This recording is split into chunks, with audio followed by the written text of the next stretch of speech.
What's up, everybody? Welcome to the Chasing Larger Sports Story podcast with your hosts, Chase Steffes and Derek Larger. And I am rocking the Browns gear. I am ready for week one this upcoming week. Derek, how does it feel knowing that this is the first official week of the NFL season? It feels so great, dude. It feels like it's like Christmas in July sort of feeling. Like it's one of those situations where for the next 5 months you're just gonna have nothing but constant football, and it feels so good to finally have it back again. Do you think that you would ever get tired of watching football? Like, do you think if No, it could go all year long, you'd get tired of watching it? nah, I don't think I'd ever get tired of losing that. I think that football is just something I could always have content for, and I always love it. Same here. I mean, my team has not been as successful as yours, but I'm still there every Sunday, and I'm happy to cheer for them and root for them, and rep the gear. Hopefully, the one year we'll see a Lombardi Trophy in the land. But for now, we'll get on to our first topic of discussion. Now, Russell Wilson, a guy who has solidified himself as a top 10 QB, has arguably been top 5 over the past 5 seasons and been that borderline the last couple of years. Obviously got injured with the Seahawks last year, so his ranking might have went down. But nevertheless, he's been a top-tier quarterback in the league for the past decade, and he has now gotten a 5-year, $245 million contract with the Denver Broncos, a guy who is 33 years old getting paid the big bucks. Derek, what is your thoughts on this? Do you think it is worth it or no? Well, I mean, obviously, like you said, Russell Wilson, top 10 quarterback in this league. He's been that same quarterback really ever since he entered the league, right? I mean, everybody knew Russell Wilson was legit, and he hasn't really dropped off much outside of the injuries that he's had. Even then, he still has been a competent quarterback, and only about 165 million guaranteed. So, I mean, he's getting even more guaranteed money than what Patrick Mahomes is going to get in his newest extension. That'll make Mahomes the highest paid quarterback ever, one of the highest athlete pays ever. But at the end of the day, Russell Wilson is a great quarterback, and when you're in this situation where the Broncos feel like with that defense and they now have a competent quarterback that can lead this offense into what they think is going to give them a great chance to come out of the AFC West and compete in the AFC, then you absolutely do what you have to do, right? And it was weird because, I felt like the Broncos did this a little too preemptively because, Russell Wilson stated that he was never really in talks of wanting a massive extension like this. Like, I mean, he always entertained the idea of wanting to get more money because, the Broncos took his original contract and his contract was going to be up in a year. So, he was talking about wanting to get an extension, but never imagined signing this giant of an extension. So, was it a little preemptive by the Broncos to maybe go that much? Maybe it was a little bit, but at the end of the day, you wanted to make sure that your star quarterback of the next 4 or 5 years that you truly believe gives you a great chance to compete in this loaded conference. I mean, you have to do what you have to do at the end of the day. So it's a lot of money, but, Russell Wilson, top 10 quarterback, you got to pay him that way. Exactly. I think right now he's about 7 or 8, and he could have the potential to be top 5 again. Like, frankly, I think that you shouldn't let the injury-riddled season dictate, moving him down on the list, if that's what you want to say. I still think that even with Seattle having only DK Metcalf and Tyler Lockett, he was still putting up phenomenal numbers, still producing.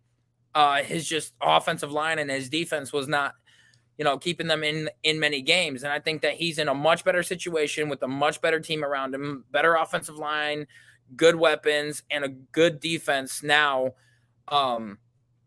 with Denver. So I think that he's in a much better situation, and he's only 33. Like, this contract will go until he's 38 years old.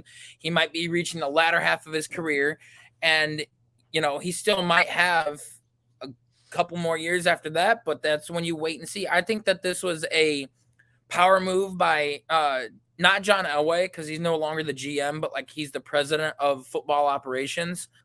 But they've had over 12 starting quarterbacks before Russell Wilson got there and after Peyton Manning left. It was either like 12 or 15, and they wanted to make sure that they solidified the QB position and made stability there for Denver, because they know that if they didn't have a starting QB or they didn't have somebody that was good, they were going to be in that same routine, same spot every year, finishing dead last in the AFC West.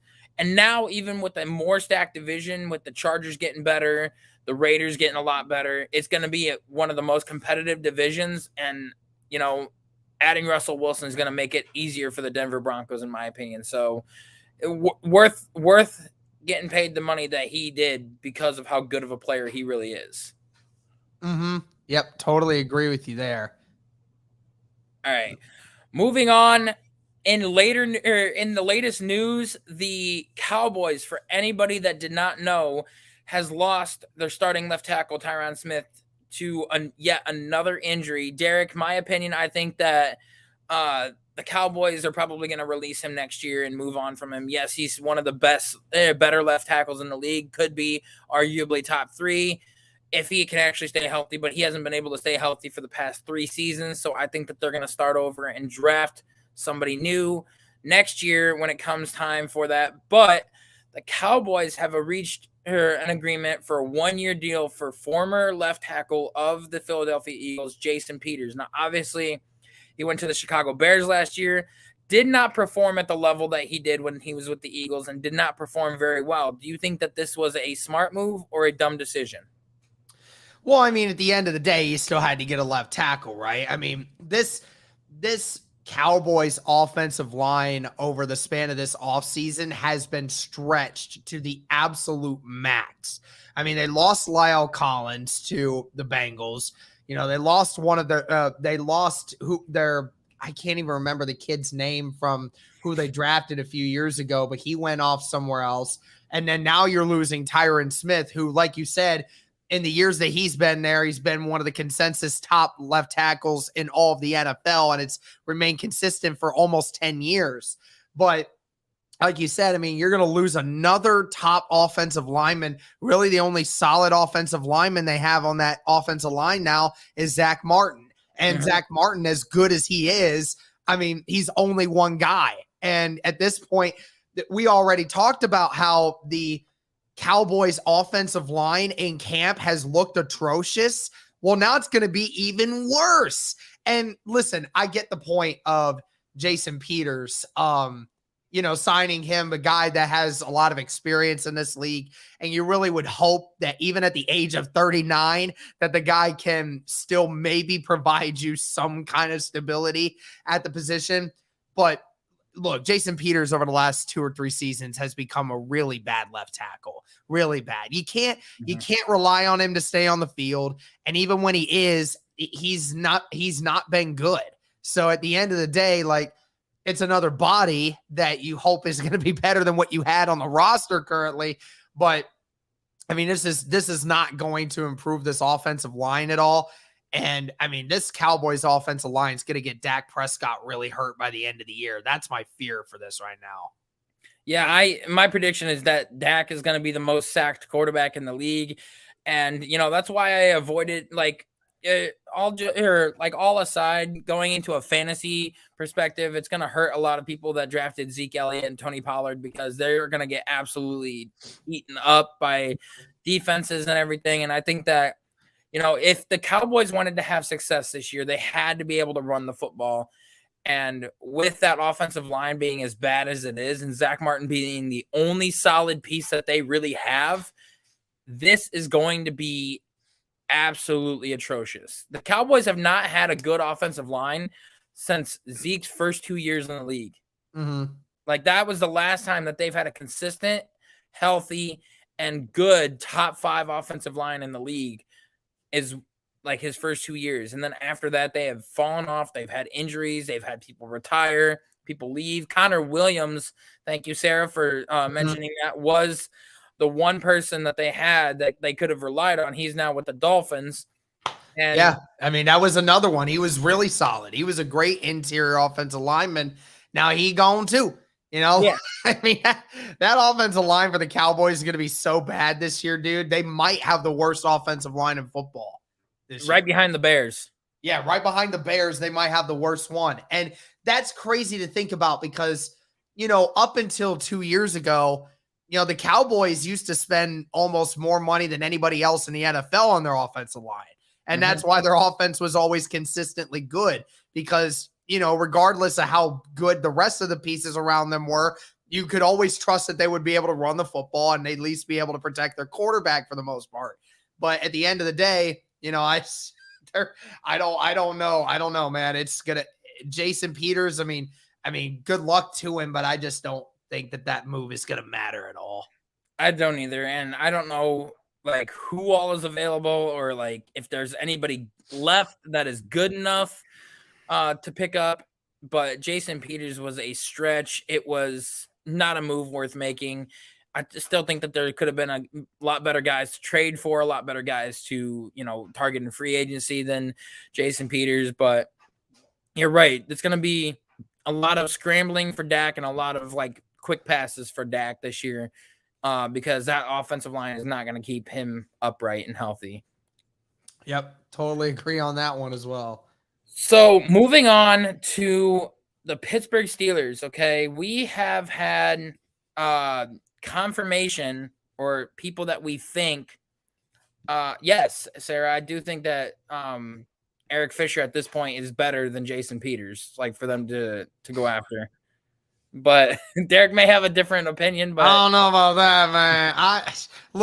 Eric Fisher's a great run blocker, but pass blocking, suspect. Well, that's what they need. They need somebody that's a run blocker because then they should have signed Eric Fisher because Eric Fisher last year for Indianapolis was a tremendous run blocker, but his pass blocking was atrocious. Yeah, I mean, his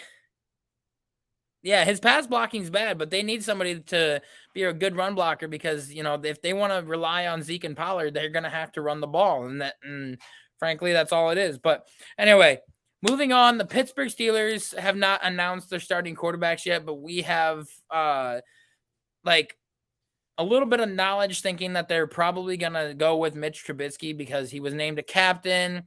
He's been around the NFL for a little while now. He's comfortable in the Steelers system and comfortable with the offense and the playbook that they're running. I think that they're going to hand over the reins to Mitch Trubisky and then potentially halfway through the season or by next year, Kenny Pickett will take over the offense and be the starting quarterback then. But that is not what we're going to get into. What we're going to get into is Najee Harris, their star running back, had a Liz Frank injury during the preseason. And as anybody knows, a Liz Frank injury takes about 4 to 6 weeks to recover from fully.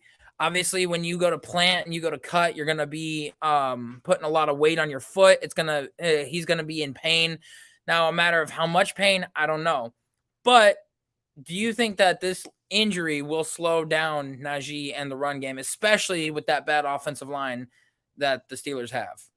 Yeah, I mean, anytime you play hurt, especially with a lower body injury like that, especially when it's somebody that relies on your feet to do stuff like that, it is a huge issue. And you're right. Najee Harris is very well known for making a lot of great cuts and makes a lot of great plays with his feet. And, hopefully that the pain really doesn't impact him too much, because he's a phenomenal player. And you think that if fully healthy, Najee has already placed himself in the top 10 running backs and he's only entering his second year. That's how good this guy can become. But yeah, it all depends. Mike Tomlin's going to know best on his situation and how he's feeling going forward. And of course, Najee hopefully will stay honest about what kind of pain he's feeling. And, maybe if, they need to keep him out for an extra week, it might actually be a better idea. Although they did say that there is optimism that he will be ready for this week. But, we're still just going to have to find out. And when it comes to the Trubisky thing, it's going to be interesting to see. I always thought that Trubisky was going to be the number one, even though Kenny could eventually become the number one very, very soon. But like you said, Trubisky's just been around a little while longer. He kind of understands a few things a little more. And maybe he's just better to trot this team out right off the bat.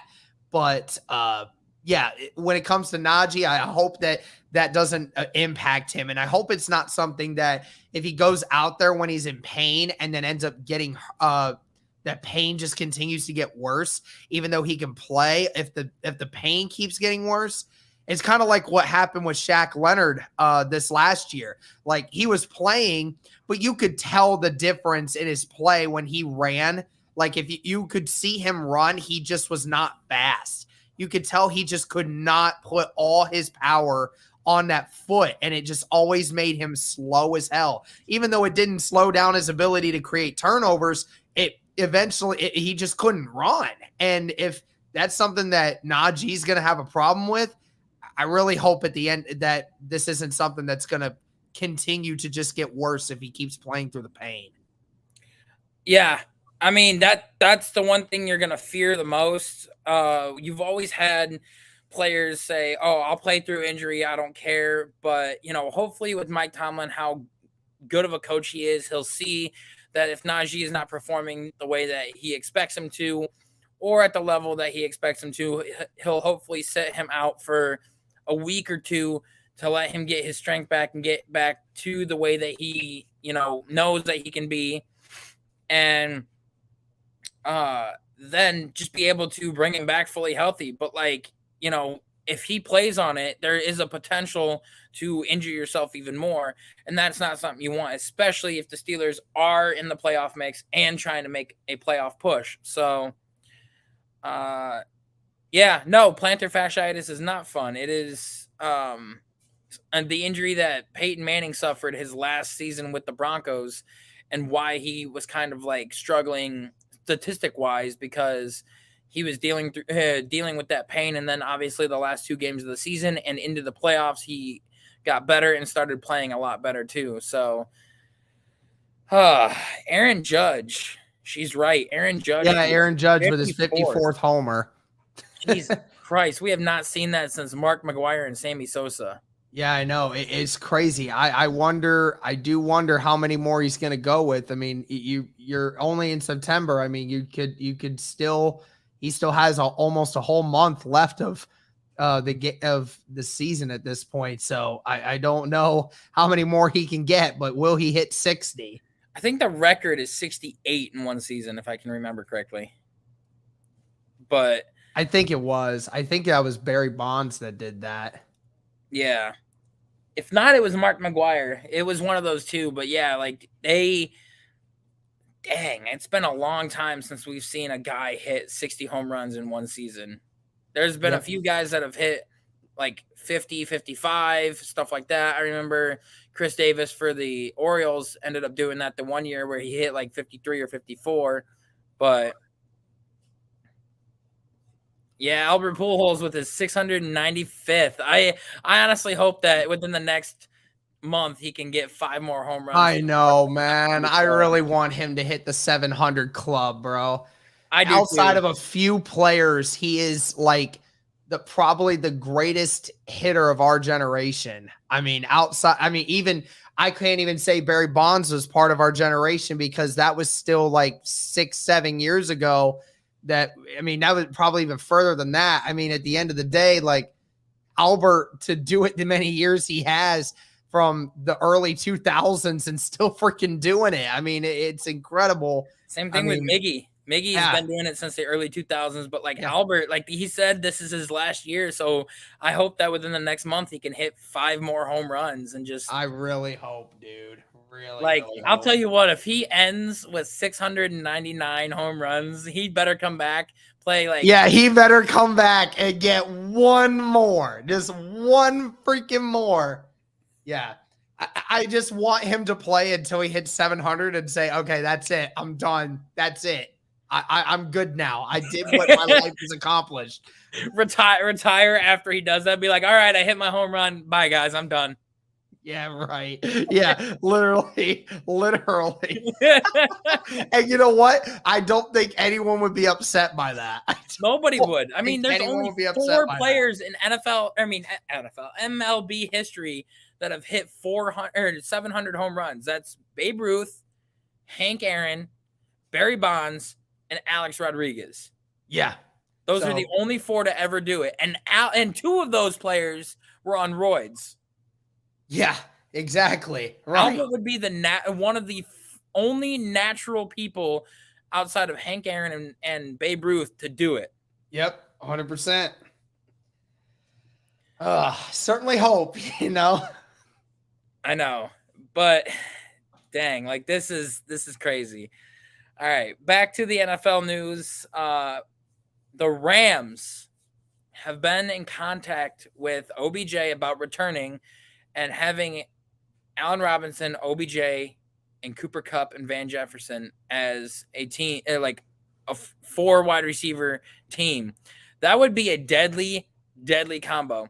He's also been in talks with the Bills, and because Von Miller's trying to recruit him. But honestly, I think that if he went back to the Rams, that would almost solidify them as another Super Bowl favorite again, because of the way that defense is still structured and the way that offense is, and the fact that the Rams have not taken down OBJ's plaque in the locker room, and he is still his locker is still empty to this day, and nobody has taken it. Do you think that we will see a return to the Los Angeles Rams with OBJ? I don't know. I really don't know. I mean, at this point, I mean, it's going to come down. It seems like it's going to come down to either the Rams or the Bills at this point. Ironically enough, they play the first NFL game. So, you know, at the end of the day, it's really just going to come down to where does OBJ feel the most comfortable.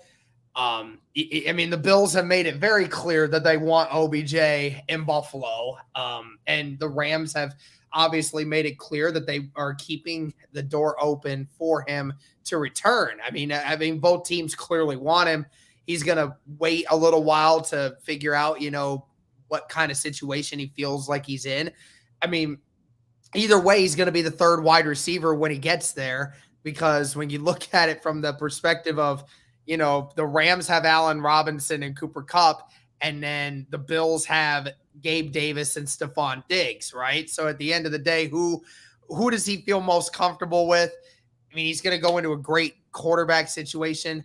I mean, I think that at the end of the day, I think the Rams are his best bet, just because he's got Sean McVay, who has already been a but then again, he's also got one of his buddies in Von Miller that could really make things difficult for him, because, you know, I mean, Vaughn is Vaughn, and, you know, and he loves Von Miller. So, you know, does that friendship carry any kind of weight there?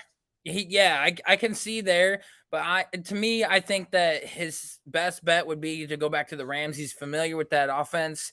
He had a great relationship with Stafford and Cooper Kupp and everything. Sean McVay is already been one of the better coaches in the NFL, and I think that, you know, he is better than Sean McDermott, in my opinion.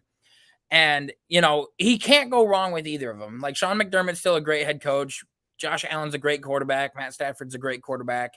The Bills have a good defense. The Rams have probably one of the best defenses in the NFL.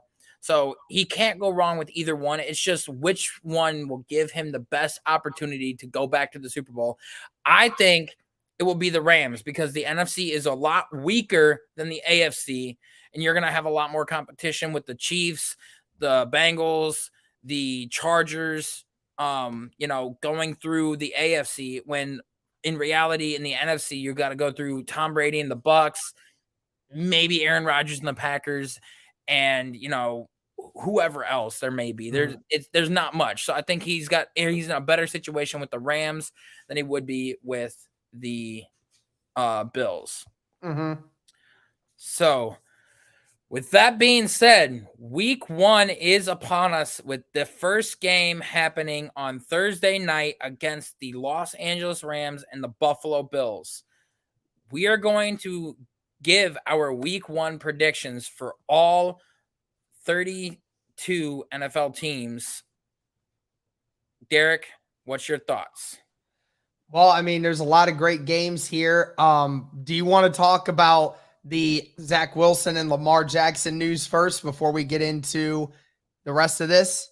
Yeah, we can do that. To say, because there have been reports when it comes to the Lamar Jackson thing. Lamar has been basically coming out saying that the Ravens and him are not close in a deal. He wants a fully guaranteed deal around $250 million. And it sounds like the Ravens are not pushing for that right now and are perfectly willing to sit back. And now there's a rumor coming out that Lamar might actually sit out. Like, he may just say, I'm not going to play until you pay me. So we're in a situation right here, Chase, where it's a game of chicken. Like, who's gonna weave from the path first? Are the Ravens willing to throw away their season? You know, are they willing to throw away this season and throw away the chances of signing Lamar Jackson?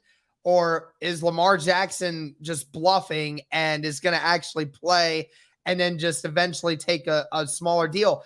I don't know, but I mean, it's sounding like, Lamar is not happy with the Ravens staff right now, and it just doesn't seem like they're close.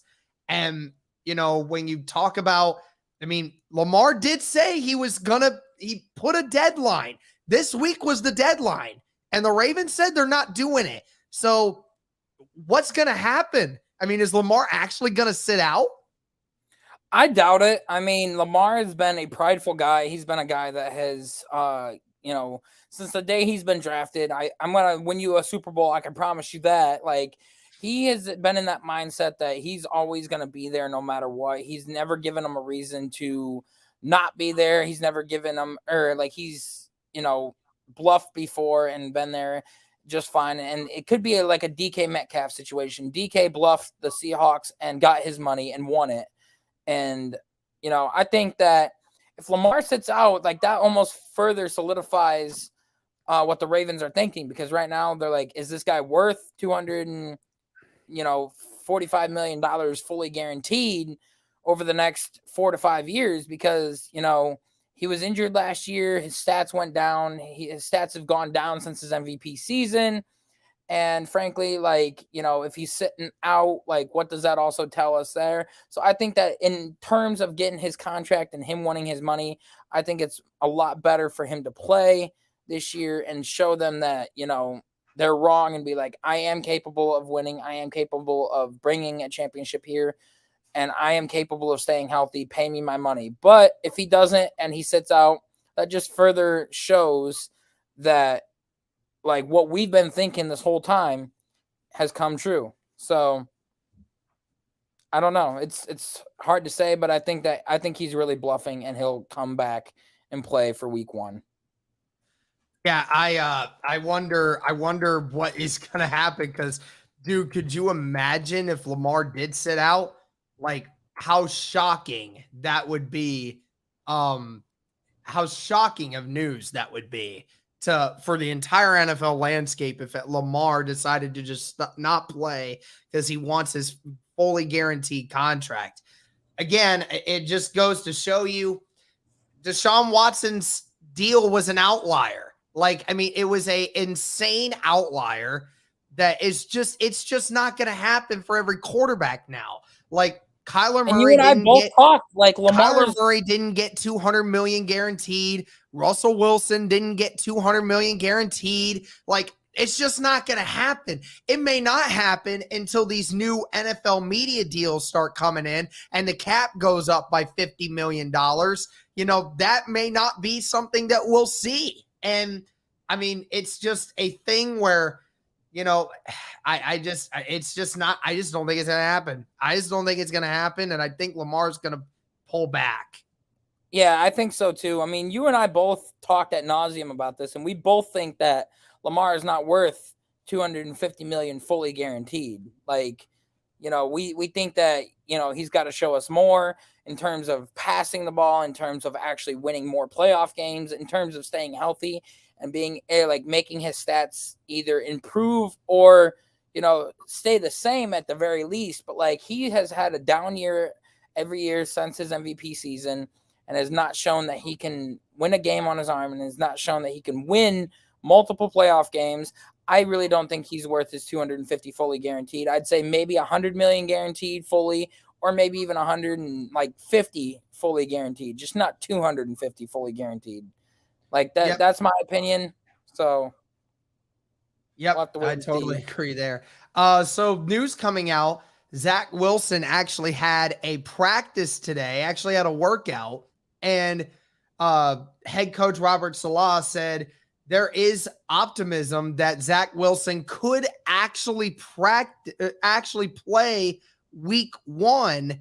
Now, it's a out there idea, but I mean, people are saying he looks almost as good as what he was when he first got injured. And they said that there is a chance he could start week 1. Even if he doesn't start week 1, Chase, and maybe it's 2, maybe even 3. I mean, this has to be great news for the Jets, right? To know that Wilson may not miss much time after all. Yeah, no, it's absolutely fantastic for the Jets. I'd say maybe week 1 at most, or week 2 or 3. But, knowing that you'll have him for the beginning of the season and all the way through is fantastic. And if they want to further develop Zach Wilson, like having him back would be tremendous. Getting the chemistry with Garrett Wilson, Corey Davis, and Elijah Moore would be phenomenal. Not to mention, like, having Zach Wilson play like he did at BYU is going to be the determining factor on if the Jets squeak in barely to that 7th seed in the playoffs, because they've got a built roster built now to, contend for a playoff spot and, make it far into the playoffs. But it's all a matter of how Zach Wilson plays. And that's why when we did our playoff prediction, I had the Jets going in there at the 7th seed with an alternate being the Raiders, because it all depends on what Zach Wilson can do. And, having him healthy and having him play to a top tier level, it's going to be great for him. Absolutely agree. All right. Well, it is that time now. We are going to make our first predictions for week 1 of the NFL season. As you said, Chase, first game, Thursday Night Football, with the Buffalo Bills going to LA to face the Super Bowl champion Rams. Who do you have in this game, man? I honestly, it was very close for me, but I've got the Rams winning this game. A very, very tough decision, but my reasoning is Josh Allen hardly ever plays good week 1. Like, hardly ever. Like, he got beat by the freaking Steelers, for crying out loud, week 1 last year. Not only that, not having Brian Daboll there, it's going to be, it's going to take him a couple weeks before he gets in the routine of how that offense goes with the new offensive coordinator. And I think that the Rams defense is just that good, getting the addition of Bobby Wagner, even with how old he is, he's still a good linebacker. Jalen Ramsey's going to shut down Stephon Diggs, so that'll leave Gabriel Davis for Micah Hyde and Jordan Poyer to cover. And frankly, the Bills have no other, solid top tier weapons that you really got to worry about. And I think that with Cooper Kupp, Van Jefferson, and Allen Robinson on that Rams side, it's going to be a little harder to control. I think that the Rams squeak away with the 3-point win. Yeah, I'm going to agree with you. I do think that they are going to end up winning this game. When it's week 1, I mean, the home team almost always is favored, right? Because it's your first game. Both teams kind of struggle a little bit at times because it's first week, first real week. Everybody's trying out their new schemes and everything else. And sometimes it just takes a little bit to get used to it. But being at home, the team doesn't have to fly anywhere. You're at home with your fans. It sometimes it's a great advantage for you in that scenario. And, the Rams, I mean, it's hard to pick against the Rams right now. They won it all last year and they didn't lose anybody. So it's kind of other than like OBJ, but at the end of the day, and Von Miller. Yeah, and Von Miller, but at the end of the day, you still got Aaron Donald, you still got Jalen Ramsey, still got Leonard Floyd, you still got Cam Akers coming back, you have Cooper Kupp and all these guys. So, at the end of the day, it just seems like the Rams are ready and locked and loaded to go back and do it again, right? So at the end of the day, yeah, I think they're going to end up getting that win. All right, first Sunday game, and that is the Eagles traveling to Detroit to take on the Lions. Who do you have? Ooh. With how good the Eagles have been this offseason and how much it's been, I'm going to go with the Eagles in this, but it's all going to really depend on how Jalen Hurts plays because, yes, the roster on paper is built and, they've got all the pieces. The Lions are slowly coming together, but I still don't know if Goff is the right answer, and I still don't know how well this offense is going to play. So I'm going to go with the Eagles in this one. Yeah, I'm going to go with the Eagles here too.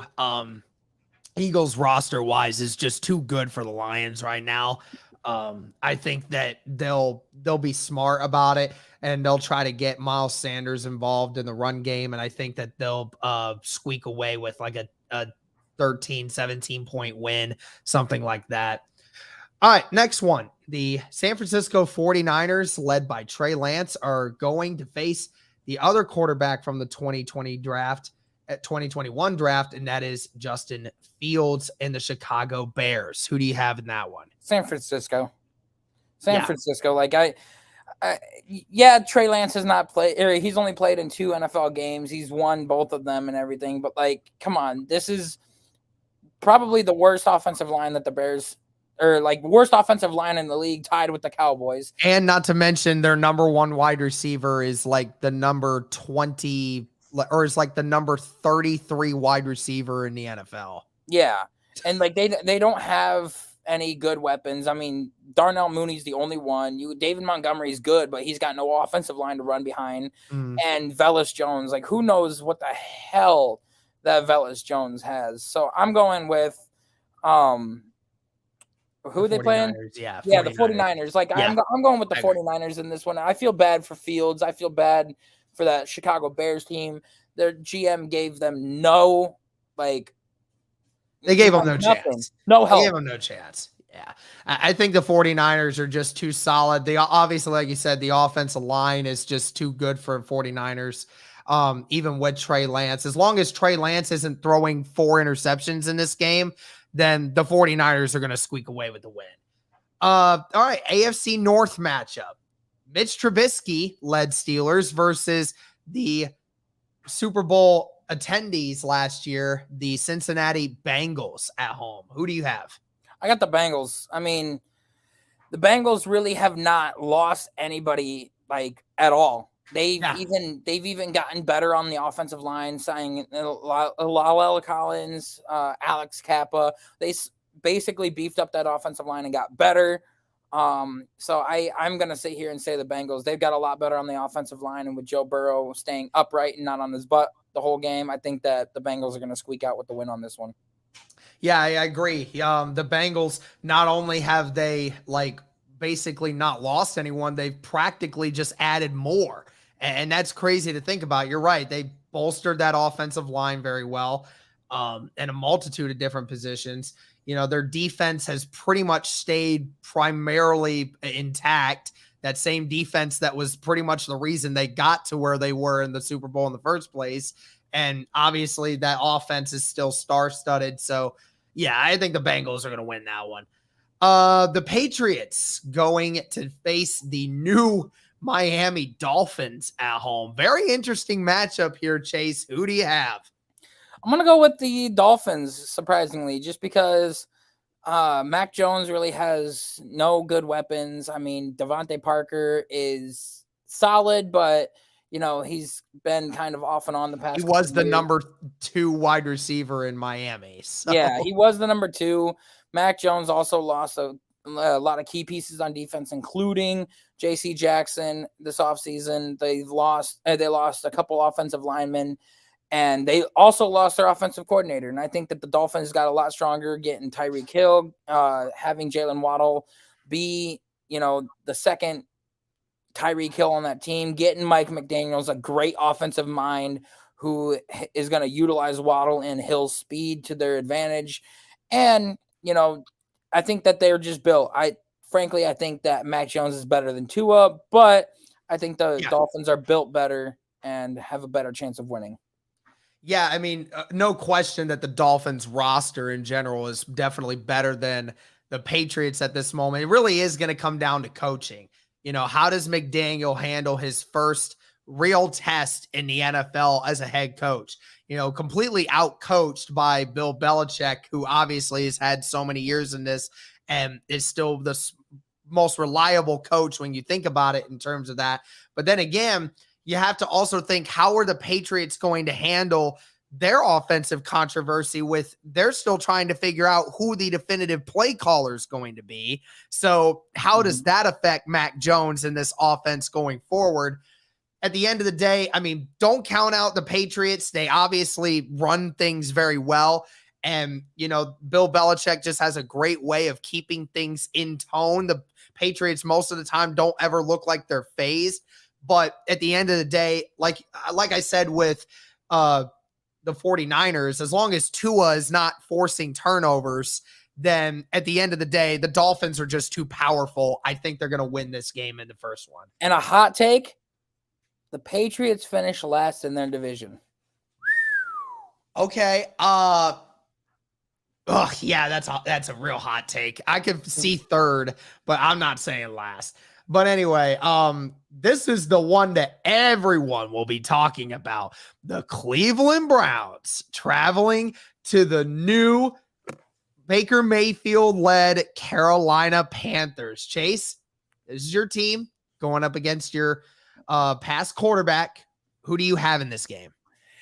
And that last sentence that you just said, this is the reason why I'm choosing Cleveland for this. Not biased. I'm just saying because I, as a fan of this, it's okay team, if you want to be biased. This is your team, so it's okay. You can. I'll go against my team if it's warranted. Like week 5, we got no chance against the Chargers. Yeah, right.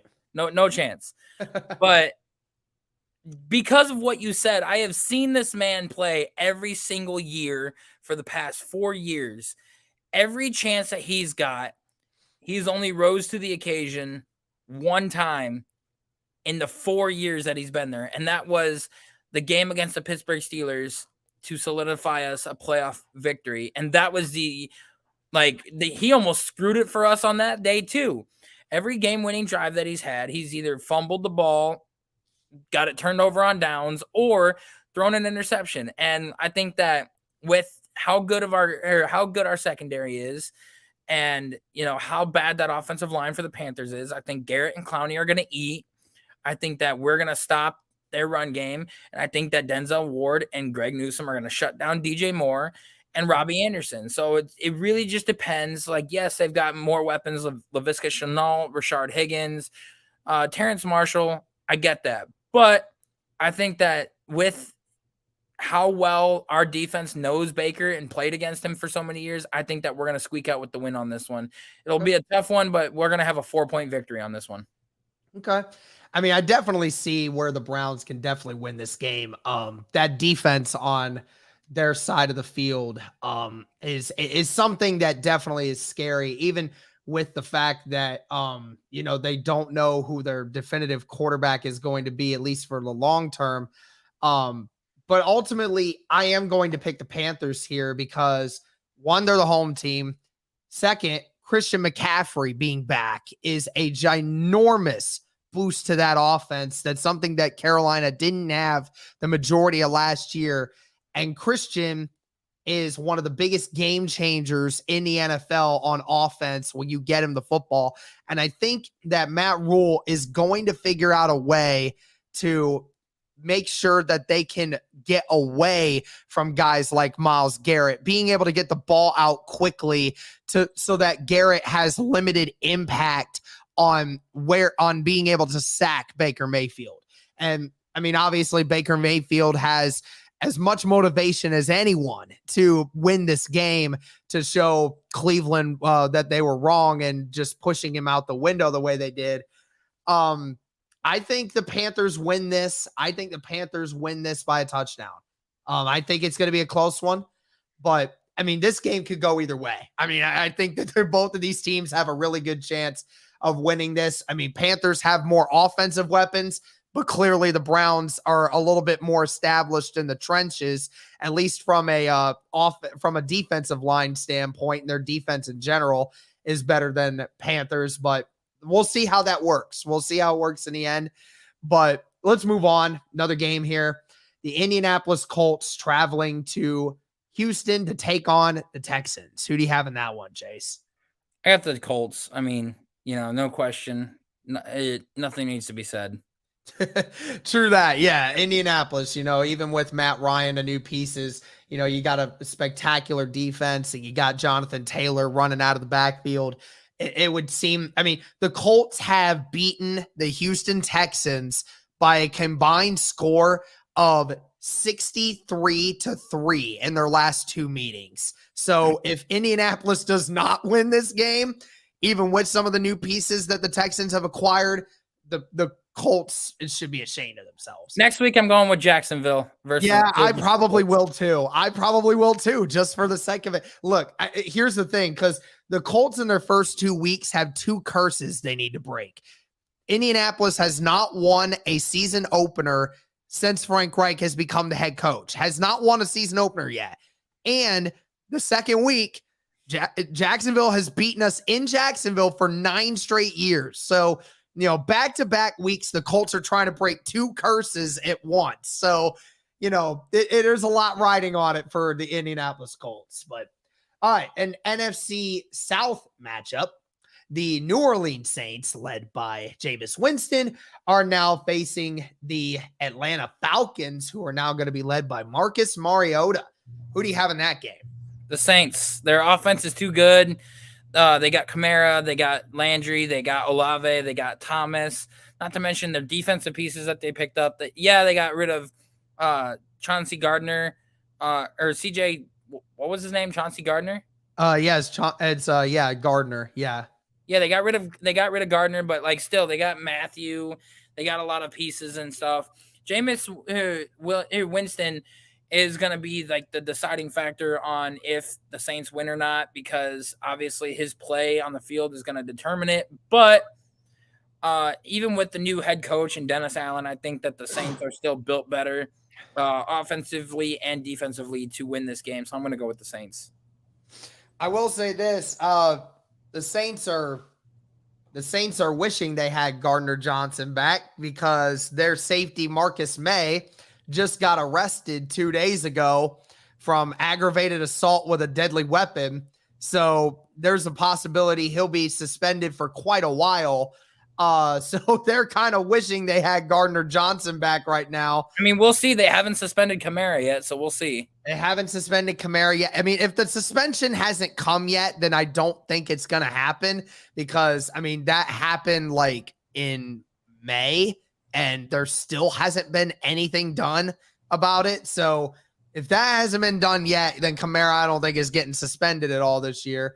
Lucky. But, I mean, obviously they have Tyrann Mathieu still, but, they're stretched thin at safety group right now. So, when they face a team that can light you up offensively, then yeah, I would say that the Saints are at a disadvantage again. But for now, they're facing the Falcons. I mean, come on. Okay, so the Baltimore Ravens traveling to New York to face the Jets. Who do you have? I'm going to put this as a trap game. This is going to be a trap game. This is the one that I was looking at thinking, what the hell? I'm going to go with the New York Jets against the Ravens on this one. What? Please explain a little bit more as to why that is. What do you think the Jets are playing with nothing that slows them down? The Jets are playing with nothing to lose. Lamar Jackson has, heated talks with the Ravens. Yes, he's not going to sabotage the game to basically prove a point and everything. But, the Jets are playing with nothing to lose at this point. Joe Flacco, even if he does start, he's playing against – or, if Joe Flacco starts, he's playing against his old team. And, with the weapons that the Jets have and, how much of a veteran player Flacco is, I think that, they're going to have a solid offensive lineup to be able to put up the points and compete. And on the defensive side of the ball, the freaking Ravens have no offensive weapons. They got Rashad Bateman and Mark Andrews. Like, Sauce Gardner is going to shut down Bateman, and even if he doesn't, Sauce Gardner is going to shut down Mark Andrews. Like the defensive side of the ball, they got C.J. Mosley, Jermaine Johnson. They've got Sauce Gardner. They also picked up another safety this offseason. I can't remember who it was. And on the offensive side of the ball, the Jets have C.J. Uzama. They picked up Rudgert. They have Garrett Wilson. They have Corey Davis. They have Elijah Moore, Denzel Mims. Like Breece Hall. This Jets team is built offensively to compete. It depends on what the quarterback does, and that's why I think it's going to be a trap game, and it's going to be closer than what people think. I won't agree with you there. The Ravens, I think, are going to win this one. Even if there's some issues, I still think the Ravens are just the better team overall. Jets just have too many question marks right now, so I'll stick with the Ravens. But I do have a game here shortly that will be a trap game that it'll be along the lines of what you were just doing. But let's go ahead and move forward. The Jacksonville Jaguars going to face Carson Wentz and the Washington Commanders. Who do you have? I'm going to go with the Jags on this one. Shockingly, I'm going to go with the Jags because I feel like Doug Peterson has this team, back to what it should be in terms of like wanting to compete, in terms of like playing the right way, in terms of playing with each other. And the way that I've seen Trevor Lawrence this offseason or like this preseason, yes, we understand it's fucking preseason. I get it.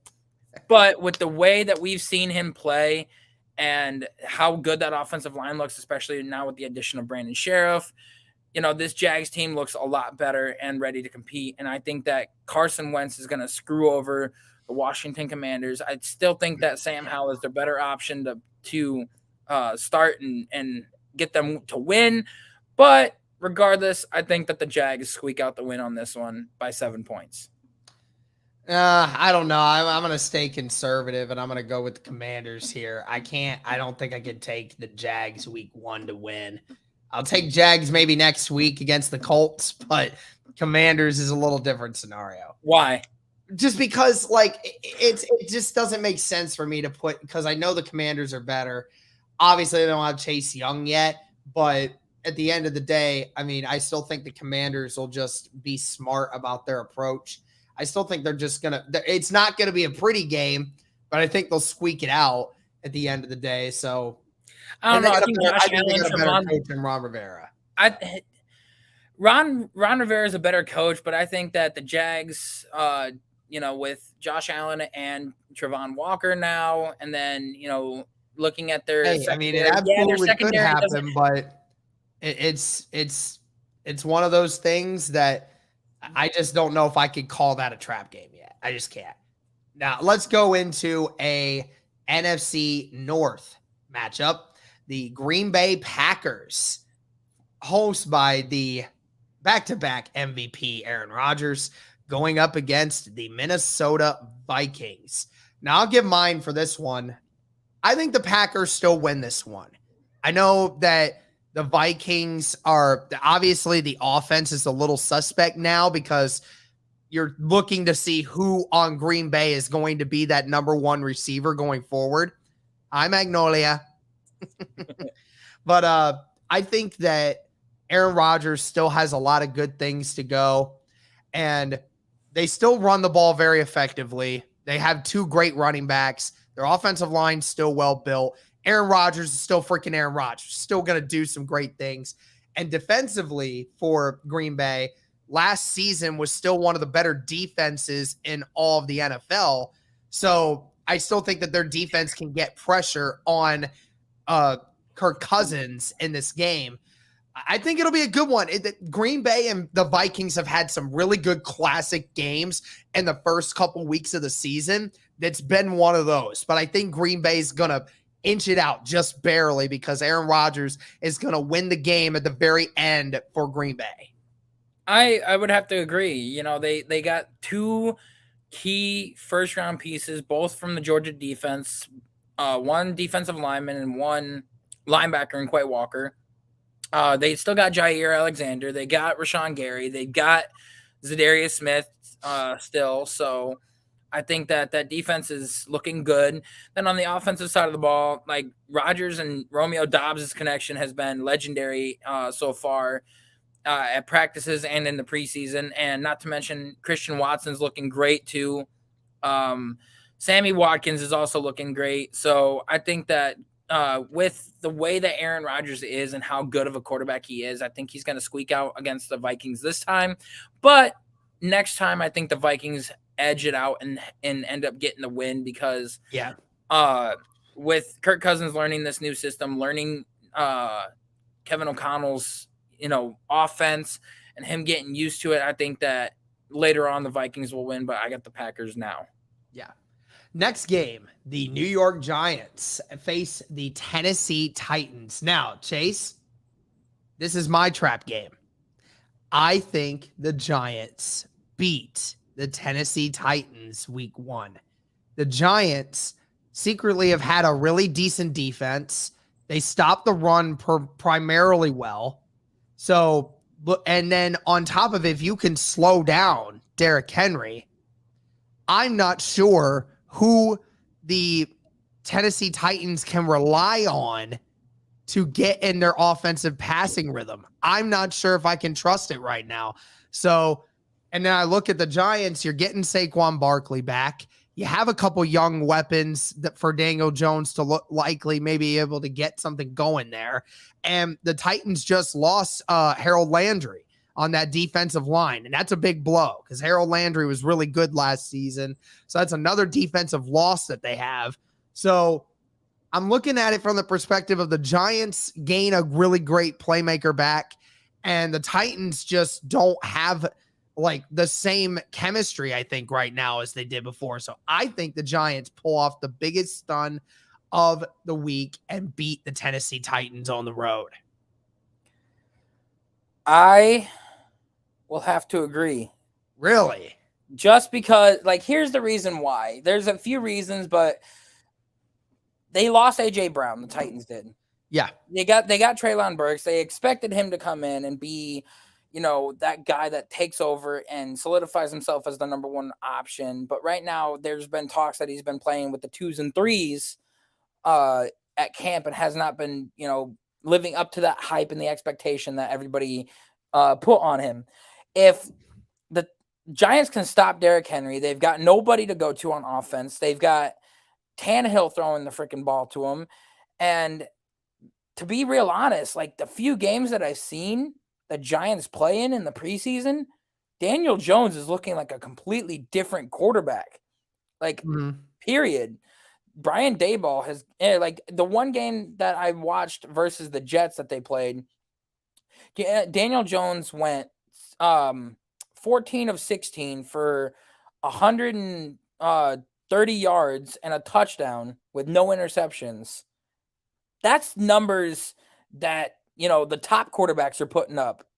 And that was just with, a couple drives. That wasn't, anything spectacular. But, like, he's getting Kenny Golladay back healthy. He's got Sterling Shepard on there. From what I've heard is Kenny Golladay has been extremely disappointing for the Giants. Like, he's basically running through the motions. Like, he has no motivation to do anything right now. Yeah. But even if he doesn't come back, like, they still got, Sterling Shepard. They got Kadarius Toney. They've got quite a few offensive weapons that they could have. Not to mention Barkley coming back. The only thing that would probably put Tennessee over the edge is their defensive line, because we saw what they were able to do with a horrendous Bengals offensive line and how many sacks that they were able to put up. The Giants offensive line is atrocious too, but I think that if Brian Daboll could have Daniel Jones get the ball off quickly and these weapons can actually do good, I think the Giants will squeak out a win as well, especially with how built on defense the Giants are starting to become. So I am agreeing with you, and I'm going with the Giants. Okay. All right. Well, the next game we have the Las Vegas Raiders versus the Los Angeles Chargers. Who do you have in that game, Chase? This one is an extremely tough choice for me, but I'm going with the Las Vegas Raiders. Okay. And why is that? The Chargers don't have J.C. Jackson for the first week or two. Yes, they've got Bosa. Yes, they've got Mack. Yes, they've got good defensive pieces. Their offensive line is, still good. Derwin James is a top tier safety in the league and all that. And Justin Herbert by himself is phenomenal. But I think that last time we saw these two play, all it needed to do was end in a tie, and they both made it to the playoffs. The Raiders ended up squeaking out a win on this one with a field goal and ended up making it into the playoffs. And that was with Hunter Renfrow and Darren Waller that he was throwing to. He's now got Devontae Adams as well that he's throwing to. And also Hunter Renfrow. He's got Josh Jacobs still. He's got Darren Waller. But the one key piece is I think that Josh McDaniels' system that he's bringing in there offensively has been, very great for Derek Carr and the way that they're playing. And not to mention they're using Jacobs in many different packages. They're using trick plays, their counters, rollouts, things like that. Yeah, I got the Raiders getting the win in this one.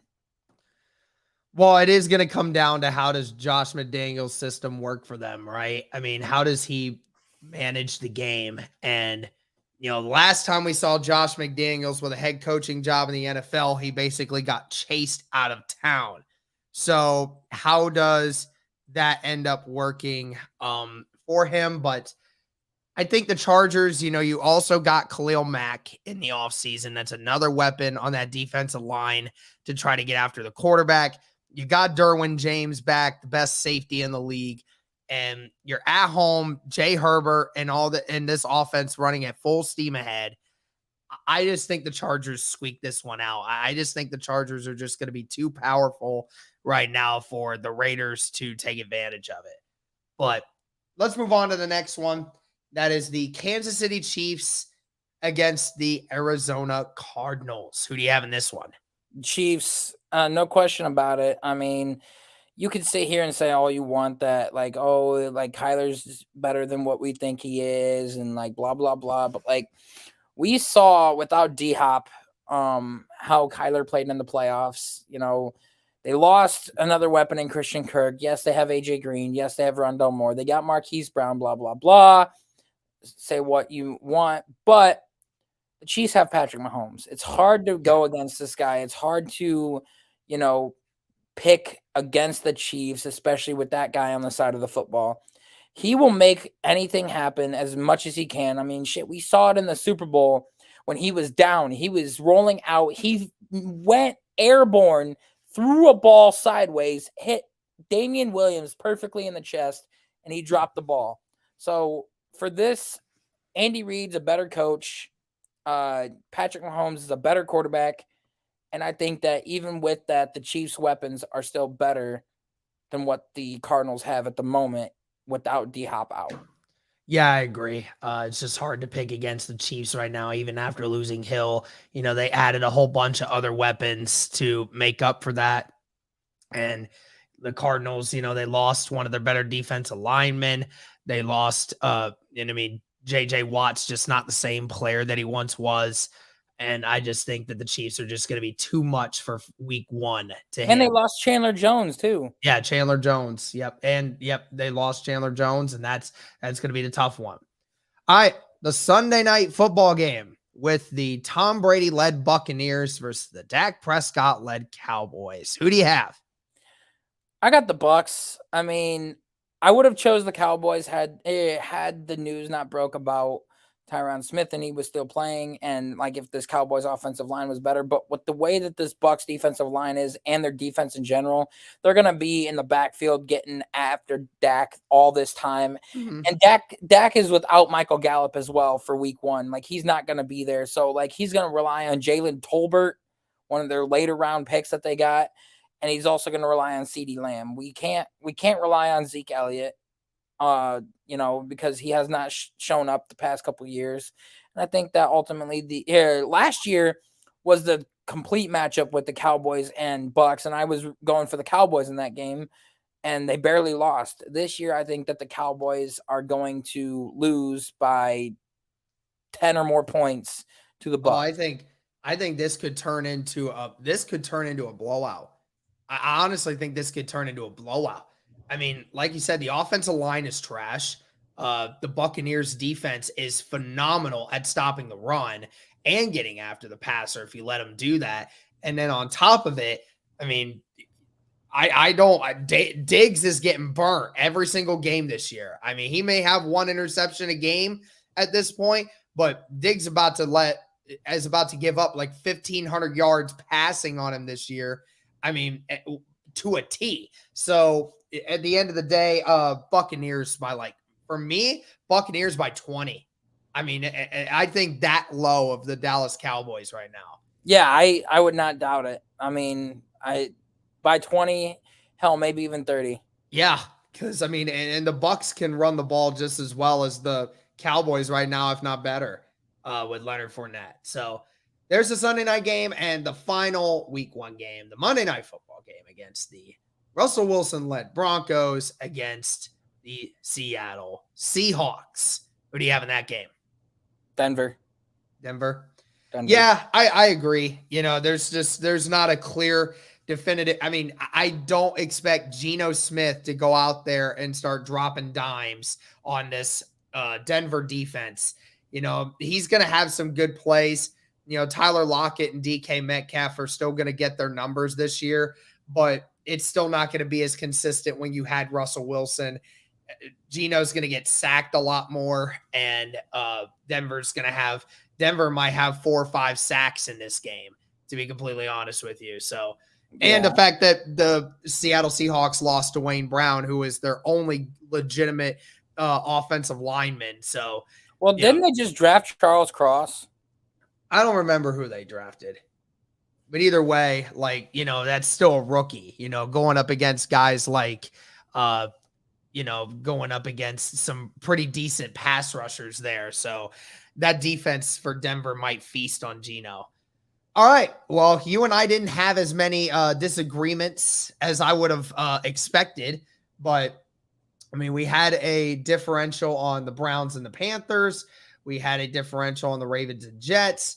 And the Jaguars and Commanders, but other than that, well, and you said the Raiders and I said the Chargers.